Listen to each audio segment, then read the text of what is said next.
Bismillahirrahmanirrahim. Assalamualaikum warahmatullahi wabarakatuh.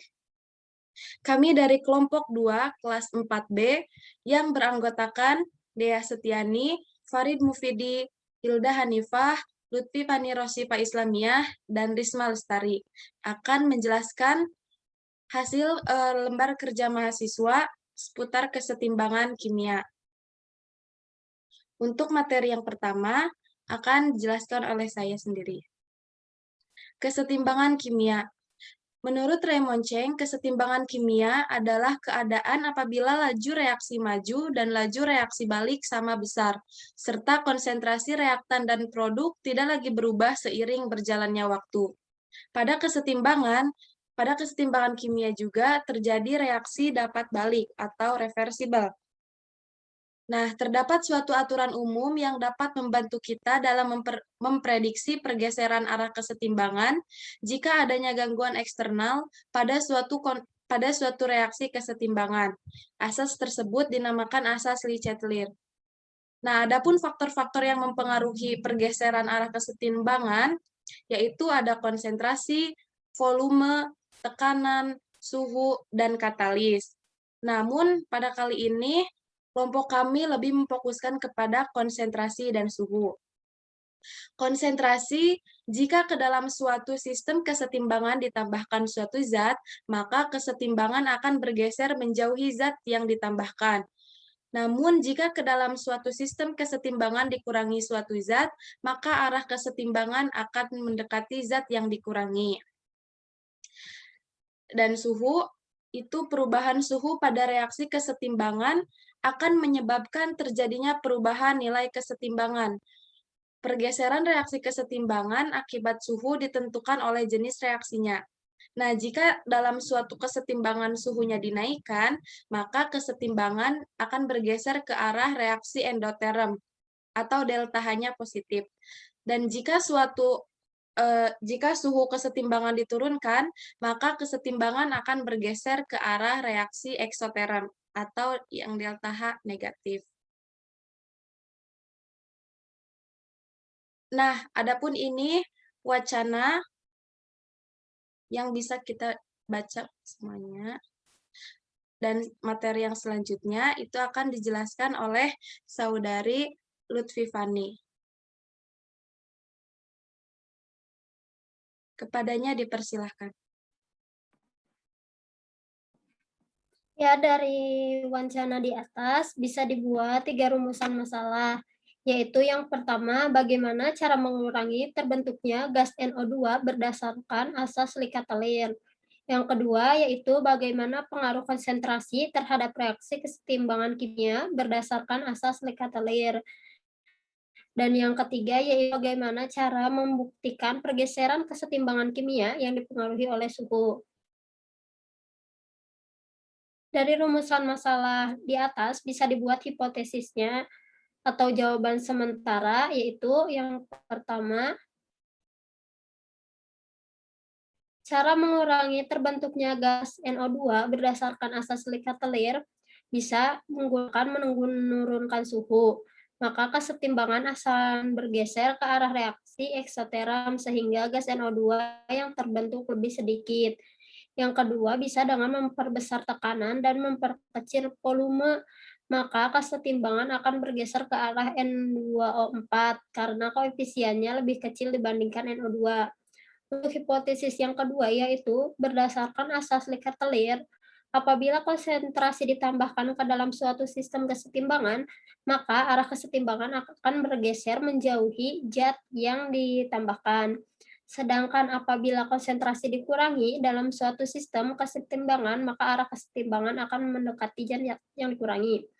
Untuk hipotesis yang ketiga, yaitu untuk membuktikan pergeseran kesetimbangan kimia yang dipengaruhi suhu dapat dilakukan dengan melakukan percobaan kesetimbangan kimia larutan bunglon. Percobaan ini dilakukan dengan cara mereaksikan larutan HNO3 pekat dengan serbuk Cu. Pada tabung reaksi, agar terbentuk gas NO2, kemudian memasukkan tabung reaksi tersebut ke dalam air dingin, air dalam suhu normal, dan air panas. Berdasarkan asas Lefatelir, pengaruh suhu terhadap reaksi kesetimbangan gas NO2 adalah apabila suhu dinaikkan, maka kandungan panas dari sistem akan meningkat, sehingga sistem akan mengkonsumsi sebagian panas yang dengan menggeser kesetimbangan ke arah reaksi endoteram, sehingga menghasilkan lebih sedikit gas NO2. Sedangkan apabila suhu diturunkan, maka kandungan panas dari sistem akan menurun sehingga sistem akan melepas sebagian panas yang dengan menggeser kesetimbangan ke arah reaksi eksoterm sehingga menghasilkan lebih banyak gas NO2.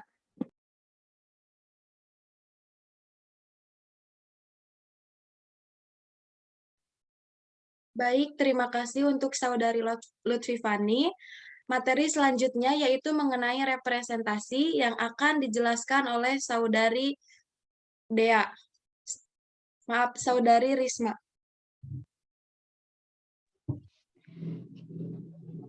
Ya, baik. Selanjutnya adalah representasi mengenai pengaruh konsentrasi terhadap laju reaksi. Slide-nya. Ya, yang pertama, fenomena yang diamati adalah ketika dalam keadaan kesetimbangan level makroskopiknya, larutan pembanding berwarna jingga dalam keadaan kesetimbangan. Kemudian, pada level submikroskopiknya, spesies yang ada dalam larutan berkesetimbangan. Kemudian level simboliknya, yakni 3 KSCN aqueous ditambah FeCl3 aqueous berkesetimbangan menjadi FeSCN3 aqueous ditambah 3 KCl aqueous. Yang kedua, yakni fenomena penambahan ion Fe3 plus pada penambahan ion Fe3 plus pada Fe3 aqueous ditambah SCN atau pada larutan pembanding. Nah, untuk level makroskopiknya, setelah penambahan ion Fe3-, warna larutan menjadi merah kecoklatan atau pekat. Untuk level submikroskopiknya, saat penambahan ion Fe3+ atau ion yang berwarna kuning, ion FeSCN2- mengalami penambahan konsentrasi akibat adanya penggabungan antara ion Fe3 dengan ion SCN menjadi FeSCN. Hal ini menyebabkan larutan menjadi warna merah kecoklatan, sehingga arah kesetimbangan bergeser ke arah FeSCN2- atau ke arah kanan. Untuk level simboliknya, FeSCN3 aqueous ditambah FeCl3 aqueous berkesetimbangan menjadi FeCl3 aqueous ditambah FeSCN3 aqueous. Kemudian yang ketiga adalah fenomena penambahan HPO4 pada larutan pembanding. Untuk level makroskopiknya, setelah penambahan ion HPO4 pengaruh atau pengurangan ion Fe3-, warna larutan menjadi kuning pucat atau pudar. Nah, untuk level submikroskopiknya, saat penambahan ion HPO4 ion FeSCN2- mengurai menjadi pembentukan ion Fe3 ditambah SCN-. Hal ini menyebabkan warna larutan menjadi warna kuning pucat atau pudar, sehingga arah kesetimbangan Fe3+ dan SCN ke arah kiri. Untuk level simboliknya,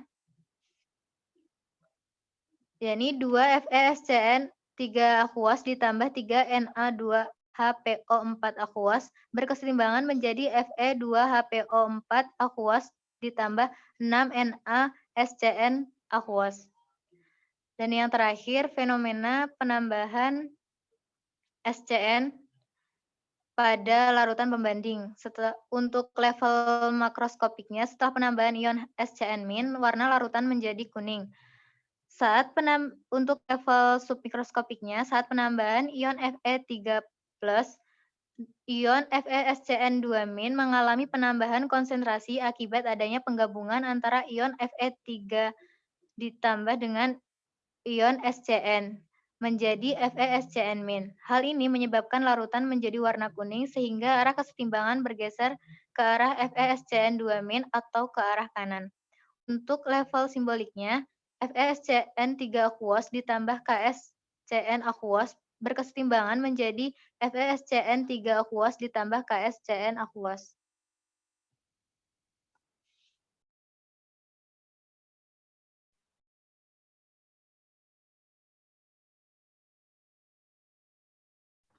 Baik, terima kasih untuk Saudari Risma. Materi selanjutnya yaitu mengenai eksperimentasi yang akan dijelaskan oleh Saudari Dea. Kepadanya dipersilahkan. Baik, terima kasih moderator. Di sini saya akan menjelaskan tahap experimentation pada pengaruh suhu. Untuk alat dan bahan yang digunakan yaitu tertera pada tabel ya. Untuk bahannya ada larutan KsCN, FeCl3 0,01 molar, Na2HPO4 0,1 molar, KNO3 pekat, serbuk Cu, air dingin, dan air panas. Boleh lanjut? Nah, kemudian untuk prosedur percobaannya ini, sebelum melihat media interaktif, kita menggunakan miligram NaCl dan CuSO4 untuk menguji kesetimbangan kimia dengan pengaruh suhu. Lalu, setelah melihat media interaktif, yaitu dengan mereaksikan 10 tetes NO3 pekat dengan 1 sudut serbuk Cu yang dimasukkan ke dalam 3 tabung reaksi yang berbeda. Nah, lalu ditutup oleh sumbat karet dan dihomogenkan. Lalu campuran tersebut dibagi ke dalam 3 tabung reaksi. Tabung reaksi 1 itu dimasukkan ke dalam gelas kimia yang berisi air dingin. Lalu untuk tabung reaksi 3 berwarna dimasukkan ke dalam air panas, dan tabung 2 itu tidak dimasukkan karena sebagai larutan pembanding. Boleh di scroll. Nah, kemudian untuk hasilnya itu yaitu pada suhu tinggi, maksud saya pada suhu ruang atau sebagai larutan pembanding, larutan itu berubah menjadi berwarna coklat dan terdapat endapan biru. Nah, untuk tabung yang lain, yaitu tabung yang suhunya dinaikkan atau dimasukkan ke dalam penanas air, larutan tersebut menjadi berwarna coklat, lebih pekat daripada larutan yang berada pada suhu ruang dan terdapat endapan biru juga. Nah, lalu untuk suhu rendah atau yang dimasukkan ke dalam gelas kimia yang berisi air dingin, larutan menjadi berwarna coklat pudar atau lebih pudar daripada larutan pembanding. Nah, dan ini juga terdapat endapan biru. Sekian dari saya, dikembalikan ke moderator.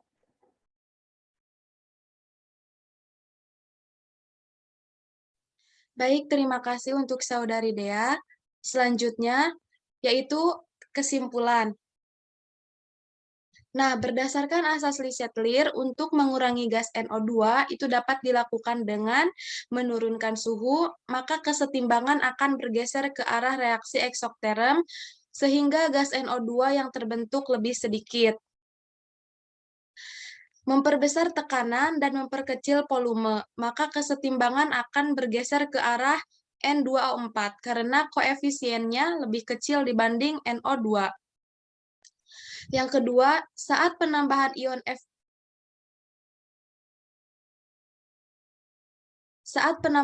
Fe3+ yang berwarna kuning, ion FeSCN2+ aqueous berwarna merah itu mengalami penambahan konsentrasi sehingga arah kesetimbangan bergeser ke arah FeSCN2+ aqueous atau produk yang atau ke arah kanan.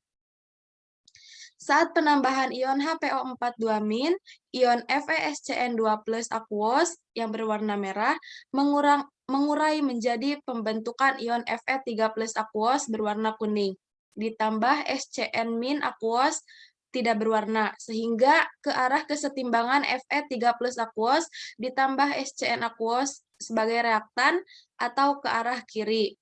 Jadi, apabila konsentrasi ditambahkan ke dalam suatu sistem kesetimbangan, maka arah kesetimbangan akan bergeser menjauhi zat yang ditambahkan. Sedangkan apabila konsentrasi dikurangi dalam suatu sistem kesetimbangan, maka arah kesetimbangan akan mendekati zat yang dikurangi. Dan yang terakhir, saat memasukkan ketiga tabung reaksi berisi senyawa HNO3 ditambah Cu ke dalam gelas kimia berisi air panas, air dingin, dan air normal berturut-turut. Diperoleh hasil bahwa saat dimasukkan ke air panas, larutan menjadi berwarna coklat pekat dan terdapat endapan biru. Saat dimasukkan ke air dingin, larutan menjadi berwarna coklat pudar dan terdapat endapan biru.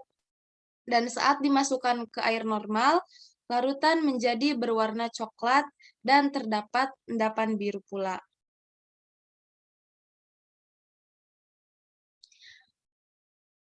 Nah, mungkin cukup sekian yang bisa kami sampaikan. Kurang lebihnya mohon maaf. Terima kasih atas segala perhatiannya. Wassalamualaikum warahmatullahi wabarakatuh.